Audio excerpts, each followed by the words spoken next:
qu'il m'énerve. Il n'arrête pas de me dire que je suis inutile. Et il me traite de bon à rien. Il veut être libraire quand il sera grand. Et il croit qu'il sait tout sur tout parce qu'il a lu presque tous les livres du village. Alors que ça ne veut pas dire grand-chose, hein. La plupart de nos livres craignent à mort. Je veux dire, la quasi-intégralité de son savoir universel vient d'une série de bouquins appelés « Les aventures de Meulavache ». Bref, il se prosternera devant moi quand je serai devenu un vrai guerrier. Et après ça, il nettoiera mes chaussures et il m'appellera chef, ou même mon commandant. Et il me demandera combien de parts de tarte à la citrouille il doit me servir. Ok, bon, peut-être qu'on s'ennuie un peu dans notre village. Il y a un autre truc que je ne supporte pas, le commerce.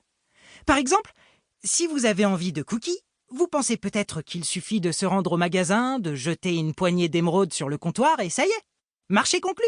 Eh bien non. Il faut aller au magasin et espérer que le vendeur soit de bonne humeur. Sinon, il va dire pendant 3 heures avant de vous proposer un prix honnête.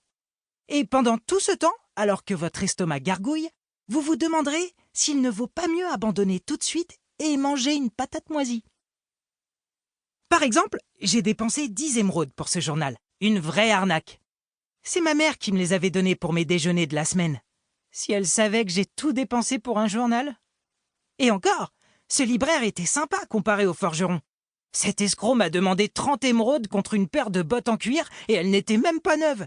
Sérieusement, est-ce que quelqu'un tomberait vraiment dans le panneau? Cela dit, mon meilleur pote, que je surnomme Mastoc, m'a raconté qu'un jour, il a vendu une pomme de terre pourrie pour 5 émeraudes. Cet aventurier devait vraiment avoir la dalle.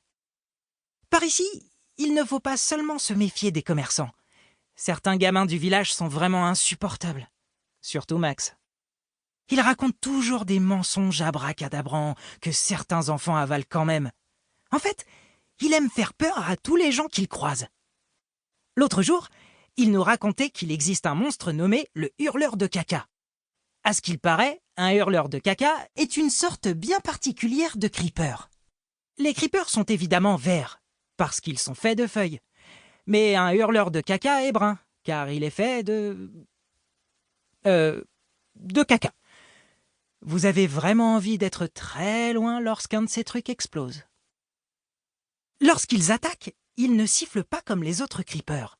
Ils font plutôt une sorte de gargouille sourd. En tout cas, c'est ce que Max prétend. Bien sûr, je sais qu'il a tout inventé, mais certains d'entre nous, surtout les plus jeunes, ont tout gobé. Et un jour qu'ils étaient en train de jouer dans la rue, Max s'est caché derrière une maison toute proche. Il a ensuite poussé le cri qu'un hurleur de caca est censé faire.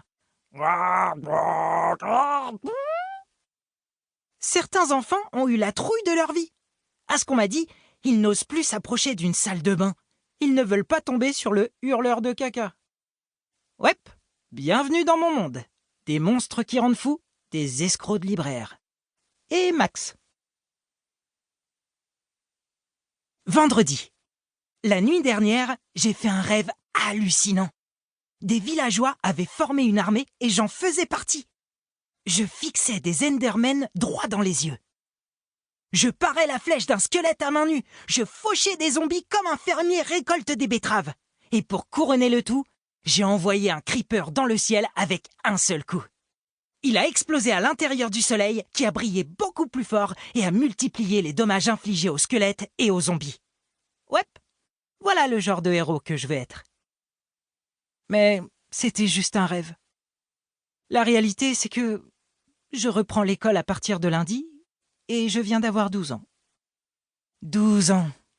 C'est l'âge auquel les villageois cessent d'être des enfants et doivent apprendre un métier.